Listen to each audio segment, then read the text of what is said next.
ตัวอย่างง่ายๆเลยเกี่ยวกับเพราะว่าคนลาวเรื่องการบริการหรือว่าเรื่องต้อนรับเนาะภาษาอังกฤษเรียกว่า hospitality มันอยู่ในเลือดเพราะง่ายๆคือเวลาเขาไปคือข้าพเจ้าไปชนบทหรือไปบ้านต่างๆเนี่ยเนาะเวลาไปแค่สิต้อนรับเขานี่แบบปกติที่จะบุกินไก่เขาจะขาไก่กินนะปกติเขากินไก่เขาต้องขาหมูให้กินเฮ็ดได้ให้ผู้ที่ไปประทับใจฉะนั้นตัวนี้คนลาวเขามันเป็นมาแต่กำเนิดมันมีเป็นโดยธรรมชาติบริสุทธิ์แซงเนาะแล้วเพียงแต่ว่าผ่านมาอยู่ในเรียกบริการแล้วเขาพอทานอาหารแท้เขาเจ้าย่านเพราะเขาจะบุกจักเขาจะบุกหัวเวลาเสิร์ฟมันสิถือบอบางเทีภาษาบ่ค่อยได้กับบ่มั่นใจหรือบางทีถ้าเขาบ่ให้ข้อมูลก็จะว่าสิเสิร์ฟน้ำเสิร์ฟทางใดที่รัฐเสิร์ฟอยู่ในภาคอาหารต้องเสิร์ฟผู้ใดก่อนอาหารต้องเอาตัวใดลงก่อนอย่างต่างๆอันนี้มันล้วนแล้วแต่เรื่องการต้องมีเรียนรู้เนาะซึ่งมาแน่นอนเทียบใช้กับ3 ปีก่อนที่ข้าพเจ้าทานเพราะปัจจุบันนี้คือลาพัฒนาขึ้นมาครับ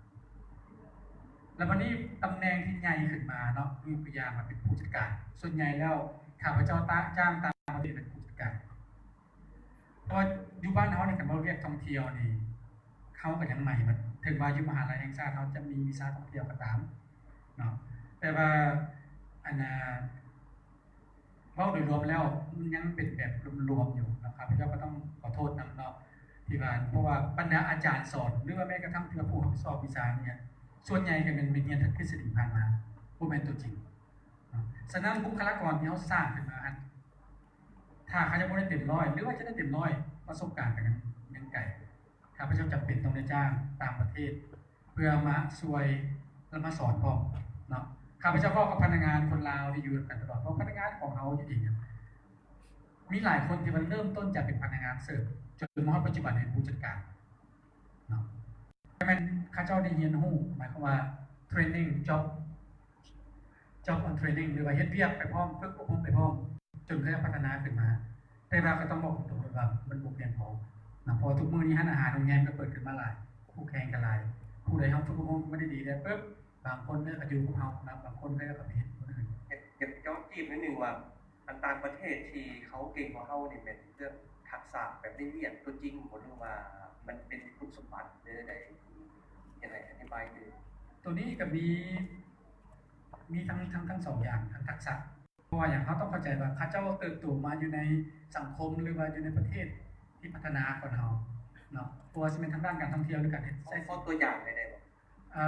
ตัวอย่างก็เป็นลักษณะว่าถ้าเป็นผู้จัดการทางอาหารเนาะก็คือเขาผ่านพวกที่ไม่เป็นผู้จัดการนะเขาก็ไปเฮ็ดเรียกตั้งแต่เป็นพนักงานเสิร์ฟด้วยกันจนไต่เต้ามาจะผู้จัดการจนหมายความว่าเขาเจ้าอยู่ในองค์กรที่ใหญ่กว่าเราที่เจอปัญหาที่เห็นปัญหาที่ว่าเขาต้องได้ไต่ไปหาจุดนั้นอยู่แล้วเขาจะเห็นก่อนเนาะและความคล่องแคล่วความมีทักษะและวินัยคันบอกว่าบอลใหญ่ขึ้นปุ๊บเกี่ยวกับเรื่องกฎระเบียบเรื่องวินัยเรื่องระบบมันก็ต้องดีกว่าโดยรวมมันดีกว่าแน่นอนบอลใหญ่บ่ดีกันนี้เนาะแต่ว่าโดยรวมแล้วมันสิดีกว่าฉะนั้นข้าเจ้าผ่านบอลที่ว่ามันเป็นรูปแบบที่สมบูรณ์มาแล้วและโดยเฉพาะอยู่ในเรียบตัวนี้แล้วปุ๊บเขาเฮ็ดเรียบมันมีอยู่2 อย่างคือขั้นปฏิบัติกับขั้นคิดฉะนั้นมาฮอดขั้นคิดว่าเขาสิเฮ็ดจังได๋เขาสิพัฒนาในตัวนี้มันต้องสะสมนอกจากการเรียนอยู่ในห้องแล้วมันต้องมีประสบการณ์เนาะมันก็กลับมาหาประสบการณ์เนี่ยบางทีมันต้องได้สะสมเพราะว่าถึงมาคนสิเรียนอยู่ในสมมุติว่าโฮเทลแมเนจเมนต์หรือว่าการบริหารโรงแรมก็ตามบ่แม่นว่าเจ้าจบมาปุ๊บเจ้าสิเป็นบริหารได้เลย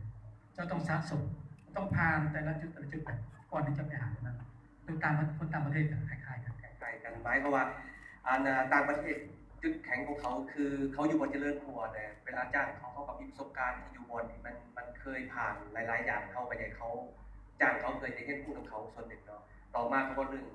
ความมีระเบียบวินัยเขาจะค่อนข้างสูงโอเคนั่นเฉพาะว่าโมเมนต์ว่าโปรเจกต์จ้างคนลาวอันนี้เป็นเฉพาะผู้ตำแหน่งสูงมันนี่กลับมาใส่เรื่องสมัครเรียนอีกเนาะถามดาวนภามาอันข่าวว่าพนักงานใหม่ๆจะเป็นใหม่ไปหาน้องนะน้องใส่เซตเวลาน้องเลือกเอาพนักงานใหม่ๆนะ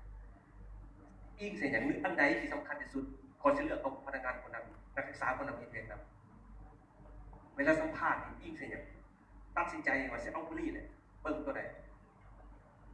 เวลา ลาที่ว่าสัมภาษณ์นี่นะจริงๆคือสำหรับข้าพเจ้าที่จะบ่เน้นเรื่องนั้นไปประกาศนั่นเลยก็เพราะว่าไปประกาศมันก็สำคัญคือไอ้คำพันธ์ของคนเราแต่ว่าเขาสิตีราคาสูงถ้านักศึกษาหรือว่าผู้มาสมัครเรียนนี่นะมีความพร้อมเรียนรู้และความหาวหันในการที่เปรียบที่ว่าบ่ย่างเปรียบเพราะว่าเฮาสิตีราคาต่ำโดยที่บรรดาคำถามแบบที่ว่าเงินเดือนได้เท่าไหร่ ส่วนใหญ่กับเจอพวกน้องๆนี่นะตีเรื่องเงินเดือนหลายพวกน้องๆต้องเข้าใจว่าโลกปัจจุบันนี่นะเขาอยากครับอย่างมามันต้องเขาต้องสร้างคุณค่าเด็กดึงที่ว่ามันเหมาะสมกับผลลัพธ์ที่ว่าเขาอยากทำมาเพราะว่าเริ่มต้นที่ว่ามาเฮ็ดเวียกนี่เรื่องจะตีราคาสูงเรื่องเงินเดือนนี่นะเพราะว่าบ่มีบริษัทใดบ่มีหัวหน้าใดที่ว่าพนักงานเฮ็ดเวียกเต็มที่ตั้งใจเฮ็ดเวียกและสร้างได้ผลงานมาแล้วก็ยังให้เงินเดือนคือเขายังให้ที่ว่าคุณประโยชน์คือเก่าแล้วก็ยังให้ตำแหน่งคือเก่าเลยมั่นใจว่าปัจจุบันนี้บ่หัวหน้าใดที่ว่าจะเป็นแบบนั้นหมายความว่าสิ่งที่หามสุดคือไปเลยสัมภาษณ์ปุ๊บถามว่าแสดงเงินเดือนเท่าไหร่ห้ามถามเนาะเป็นคำถามที่ผมมากหลายแสดงเงินเดือนเท่าไหร่วันนี้น้องๆก็สิงงว่าคำว่าบ่ถามแล้วสุดพูดไปเฮ็ดไปแล้วเพิ่นให้เงินเดือนต่ำแค่ต่ำว่าเฮาสิได้ไดเนาะแบบนี้น่ะหรือว่าไอ้มันเป็นเพี้ยนล่าบ่ให้เงินเฮาก็ยากแล้วบ่ได้เงินเป็นบ่มีบ่แบบนั้นพวกน้องๆที่ว่าหากว่าเรียนมาใหม่ที่ไปสมัครเรียนนี่ส่วนใหญ่เน้น2ที่1นี่นะเวลาเฮ็ดเวียกนี่อยากน้อยที่2นี่เรื่องเงินเดือนนี่แหละอยากสูงอีกอันนึงนี่ตำแหน่งเฮ็ดเวียกมันก็อยากเฮ็ดอยู่ห้องแอร์เฮ็ดเวียกเป็นเฮ็ดลาเฮ็ดการให้ห้องการแต่ว่าส่วนใหญ่ที่ว่าถามสัมภาษณ์พนักงานคือทักษะเสริมพวกน้องที่ว่าเรียนนี่อันนี้ก็เป็นการแนะนำถ้าว่าพวกน้องอยากให้ผู้ที่ว่าสัมภาษณ์นี่ตีราคาสูงแล้วก็รับพวกน้องมาที่ว่าโดยที่ว่าบ่มีเงื่อนไขแต่ยังมีก็ต้องเพิ่มทักษะคือสมมุติว่าพวกน้องเรียนที่ส่วนใหญ่ถามนี่นะคือ skill Word Excel หรือว่าจะเป็นภาษาอังกฤษต่างๆนี่ส่วนใหญ่นี่จะเป็นเลข2เลข3นี่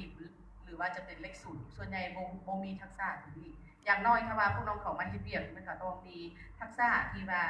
เขามาเฮ็ดเวียกนี่นะแม่นที่ว่ามาเฮ็ดเวียกน้องมักเบาอยู่ในบริษัทของน้องกับพนักงานพวกน้องต้องคิดว่าจังซี่ใน5ปีที่ว่าพวกน้องเรียนอยู่มหาวิทยาลัยเป็นช่วงเวลาที่ว่าไปเรียนเป็นจ่ายเงินในเมื่อที่ว่าเริ่มมือเขาเป็นบริษัทไหนดึงให้เปรียบขอแค่แต่โอกาสพวกน้องกำลังเรียนแต่พวกน้องได้เงินเดือน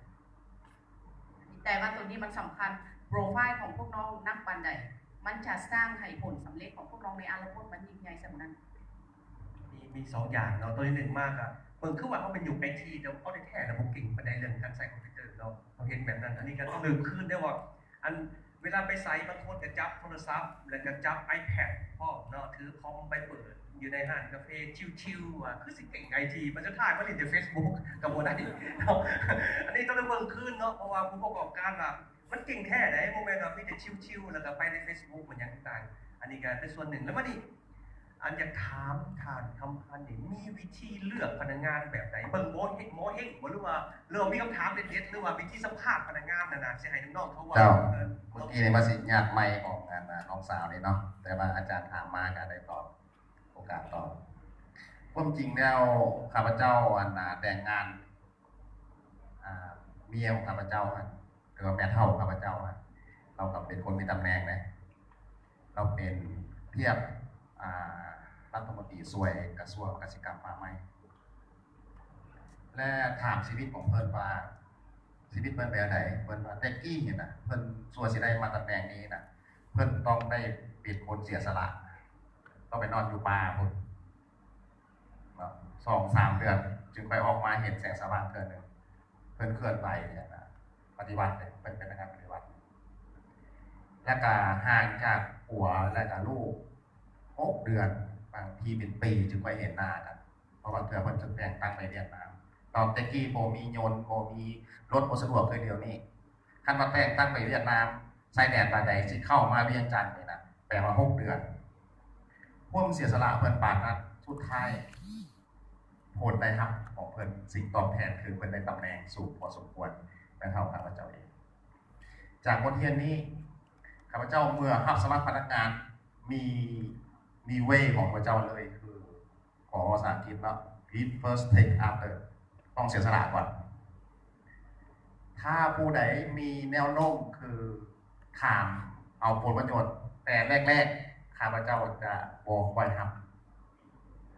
เซ็นเงินเดือนต้องได้เท่าใดวันพักปีหนึ่งมีหลายปันใดเบียกจักชั่วโมงย่านแต่องค์กรจะเอาเปรียบตัวเองย่านแต่ตัวเองจะเอาประโยชน์ตัวนี้คือข้าพเจ้าเองจะบอกไว้ครับถ้าว่าผู้คนมีเขาเอ่ยว่าpersonality แบบนี้เนาะพยายามที่ว่าให้เป็นคนให้ก่อน แล้วคือข้าพเจ้าเป็นนักธุรกิจเนาะพยายามเอาใจลูกค้าเส้นเขาขายน้ำนี่เขาต้องให้ลูกค้าได้หลายกว่าน้ำเนาะฉะนั้นพวกเราไปเฮ็ดเวียกต้องให้ผู้จ้างงานหรือว่าองค์กรเห็นว่าตัวเองนะเฮ็ดได้หลายกว่าที่เขาหวังเนาะเส้นโอทีเฮ็ดได้บ่ได้เผลอๆนายบ่เสนอก็สมัครใจโอทีเนาะหรือว่าสิ่งที่นายบ่ต้องการเขาเอิ้นว่าการเฮ็ดเวียกนะเขาต้องเฮ็ดหลายกว่าไปเขาเอิ้นว่า job description ไประบุรายละเอียดเรียกงานเนาะต้องเฮ็ดนอกจากหลายกว่านั้น บ่แม่นการกินแห้งบ่ อันใด บ่แม่นผู้จ้างกินแห้งเกินไปบ่แบบนี้ บ่เฮาคือความจริงเฮากะโชคดีคือทางอินที่นี้เนาะเฮากับมีได้ร่วมงานกับบริษัทต่างประเทศของอเมริกาเพิ่นก็เอาสูตรให้เฮาเพื่อรับสมัครเนาะเพิ่นเว้าว่าให้รับสมัครคนที่ว่าเขาสามารถเฮ็ดหลายกว่าที่ไป job description จึงค่อยเอาเข้ามาเนาะสมมุติว่าหัวหน้ามื้อนี้มีแขกมาจากต่างประเทศหน้าที่ของเฮานี่บัญชีบ่ได้เกี่ยวกับเรื่องการรับแขกเพราะรับแขกนี่มันต้องเป็นเลขานุการแต่มาเห็นเลขานุการนี่คือว่ามีลูกน้อยหัวหน้ามื้อนี้เฮาสิไปนำเจ้าเด้อรับแขกต่างประเทศสิไปห้องคาราโอเกะกันสมมุติว่าเนาะควรแนวนี้เขาควรที่ว่าบางคนว่าเอาเป็นบัญชีบ่แม่นเวียกเอานะรับแขกต่างประเทศกับหัวหน้าเมื่อก่อน5 โมงบ่ายเนาะเฮาพยายามแบบนั้นเมื่อเฮาได้แบบนั้นแล้วเฮาจะได้คะแนนในสายตาหัวหน้าคือว่าเฮาได้ใจหัวหน้าแล้วท่านฮู้แล้วในมาร์เก็ตติ้งเนาะบ่แม่นขายสินค้าเมื่อเฮาได้ใจลูกค้าแล้วเฮาขายหัวใจให้ลูกค้าเฮาได้ใจไผก็ยาเฮาได้ใจเขาแล้วสบายเลยแนวสิหาอยู่หากินเห็นบ่ในแง่มาร์เก็ตติ้งในแง่พนักงานถ้าเมื่อได้ใจเจ้านายแล้วสบายเลยหัวหน้ามีซื้อรถมีแต่ครึ่งได้แต่ครึ่งคันยังขาดครึ่งหนึ่งเอาโอเคปล่อยกูซื้อมาทีได้มันตรงกับคำศัพท์ของภาษาลาวเฮาเนาะว่าเว้าถึงพอกี่กว่าอันแปลว่าถ้าเมื่อถึงใจกันแล้วเมื่อถึงเจ้านายถึงใจแล้วนะบอกเลยว่าสบายเลยเพราะว่าเงินเดือนเพราะว่าตำแหน่งหรือว่านอกจากเงินเดือนคือข้าพเจ้านี่จะซวยเรื่องแต่งงานซื้อรถซื้อลาซื้อดินซื้อดอดหลายอย่างครับตอนนี้แหละเจ้าหมายความว่าบ่ได้ให้เฉพาะเงินเดือนเนาะยังมีเรื่องอื่นอีกนะครับท่านต้องพันอยู่หมักพนักงานที่แบบว่าคือบ่แม่นว่าเฮ็ดตับบอกกินตับเบิกนะเนาะบ่มักแบบนั้นแต่ก็บ่แม่นว่าเลิก5 โมงแล้ว5 โมงกับเมื่อแบบนี้หรือว่ามากับมาซ่าๆมื้อไวๆนั่นน่ะเนาะอันนี้บ่มักเป็นหัวหน้าที่แบบว่าต้องเฮ็ดหลายขึ้นแต่ก็บ่หมายว่ากินแฮงอยากเห็นเจ้าให้พรแล้วจังของให้เจ้าอันนี้ก็เป็นอีกมุมมองของหัวหน้าคนหนึ่งนั้นบ่ได้กลับมาใส่ฐานอีกทีว่าควรมักแบบใดเวลาเห็นนักศึกษาจบใหม่ๆไปสมัครเวียกนะแล้วเขามักขนาดเขาเห็นแบบนี้ได้เพราะว่าในเรื่องการลงทุนหรือการเฝ้าหรือลักษณะทางยกตัวอย่างกันได้บอกว่าถ้าคนใหม่เป็นจบมาแล้วไปสมัครเวียกเลยถ้าเป็นแบบนี้นะพับเลยเลยนะบอกใจน้องๆฟังบึง ถ้าผู้หญิงต้องทำงานบอก พอถึงใจก็เข้าใจเนาะก็สุดท้ายมามันก็คล้ายๆกับคำพันเนาะหรือว่าน้องของน้องดาวน้องดาวห้องไปซื้อแท้อัน แม่นตัวที่กระพันเว้ามากันตัวนี้มันมีผลเนาะแต่ว่านั้นคือกับแก้วว่าว่าบ่ทันได้เฮ็ดเวียกเทื่อละมาแล้วแหละมักเนาะตัวนี้จริงๆแล้ว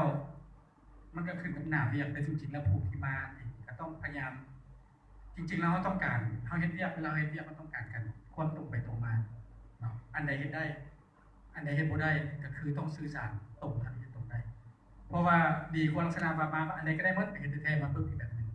มันเฮ็ดให้เฮาเสียความคาดหวังนอกจากนั้นข้าพเจ้าเองก็เคยไปเฮ็ดเวียกมาก่อนการที่ได้เวียกครั้งนั้นผิดเฮ็ดเวียกกับบริษัทต่างประเทศบางโลกแต่ก่อนก็แม่นมีเหตุการณ์บังเอิญข้าพเจ้าแนะนำให้หมู่คนหนึงไปครับไปสมัครเวียกเพราะว่าเราได้ภาษาอังกฤษเราเรียนภาษาอังกฤษของข้าพเจ้าหาเริ่มเรียนเนาะเราบ่กล้าไปคนเดียวเราก็เลยให้ข้าพเจ้าไปนำข้าพเจ้าสัมภาษณ์คนนั้นต่อมาเขาจะมาสัมภาษณ์ข้าพเจ้าหับทั้งสองคนแล้วข้าพเจ้าก็ถามหัวหน้าว่าเป็นหยังคือครับภาษาอังกฤษข้าพเจ้าภาษาอังกฤษของข้าพเจ้าคือว่าแต่ข้าพเจ้าบอกว่าเห็นว่าข้าพเจ้ามีความตั้งใจ